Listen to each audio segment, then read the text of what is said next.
I posted on my Instagram last week, Ask Me Anything, Q&A, answering all of them on this YouTube channel. So all the questions that I got, there were only 3 of them.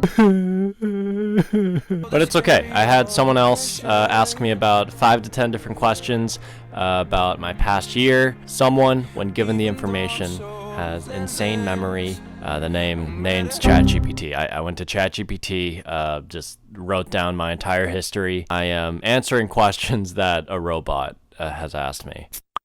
All right, let me start with the Q&A that humans have asked me. Pretty unrelated to my channel. Who's going to win the Super Bowl? I'll make this really quick. I want Bills-Lions Super Bowl. Historically, I just don't trust either of them, so I'm just going to say the Chiefs are going to three-peat. Please prove me wrong. Despite changing my name recently to Life After Raving, I made a TikTok pretty recently.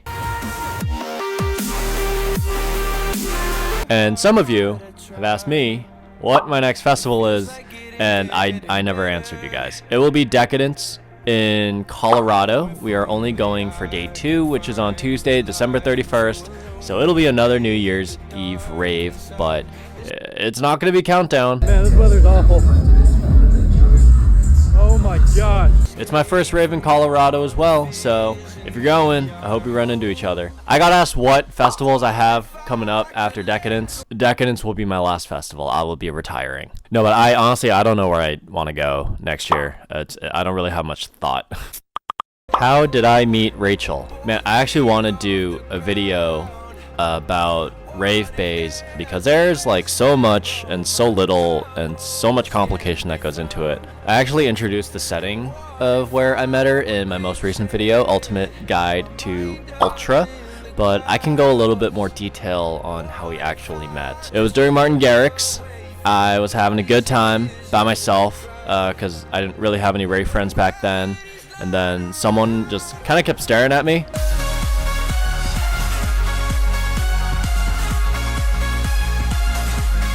May I help you? It must be nice being tall. Yeah, it's amazing being tall. I can see everything. That wasn't Rachel. That was just some girl I didn't really know at the time. But she did notice that I was by myself. Where are all your friends? What? So she introduced me to the group that she was with. Rachel at that time was with a couple other friends, like 2 people away from that group. So I actually initially thought she wasn't even a part of that group. But then about 20 minutes later, she introduced herself to me. Hi. Alright, here are some ChatGPT questions. First one is, what's my favorite festival 2024? Probably Lost Lands.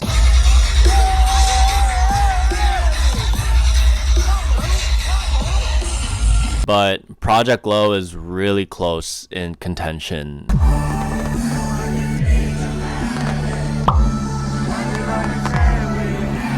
Since you started YouTube regularly in March 2021, how do you think your content has evolved over time? When I started my YouTube channel, I had no idea what I was doing. The main problem that I have right now is that I have no idea what the central focus of this channel is going to be. They were just like home videos, COVID videos.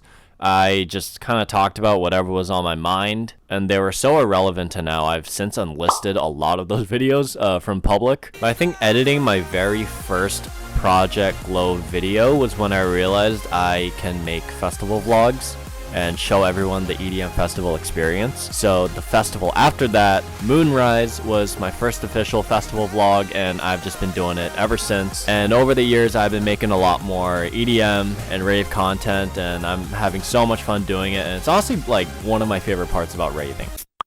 What's been the most challenging aspect of creating content for your channel? Making videos doesn't really cost money.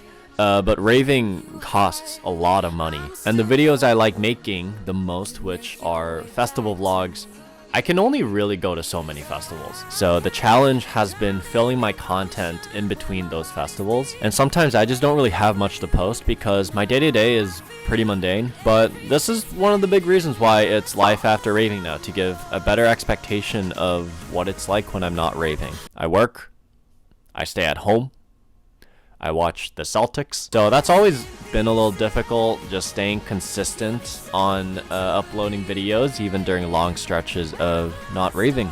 And I think as the years go by, those stretches are gonna get a little longer. What advice would you give to someone who's just starting out on YouTube, especially within the rave or festival community? I would say it's not gonna be a popular industry or market to tap into. It's been pretty hard for me getting a huge following. I just don't think there are many EDM enthusiasts that go on YouTube and put on EDM vlogs. Honestly, a lot of them are going to be on TikTok or Instagram Reels. And if you do go on YouTube, it's mostly going to be to listen to sets. So if you're starting out on YouTube to get famous, I think it's going to be a pretty difficult time. But, you know, honestly, just do it because you love this process.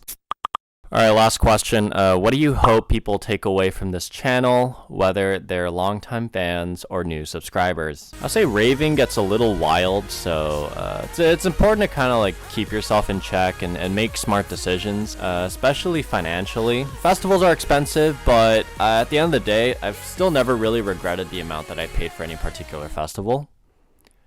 Actually, yes, I have. There are a couple. And the rain starts pouring now. 2 hours. Kicked us out of the tents. Shoot, every ultra electric forest, Lost Lands, you bring the rain every time. Nah, bro, that's you. I got a poncho this time. And it gets easy to want to keep chasing the next one and the next one and the next one, but you know, just understand your limits when it comes to your body, your brain, your wallet. And I've also heard from all people that as you get older, time just like gets quicker. But I also believe from just the past 3 to 4 years, if you learn to have a great balance of fun and discipline and exciting things in life, it goes by a lot slower than you think.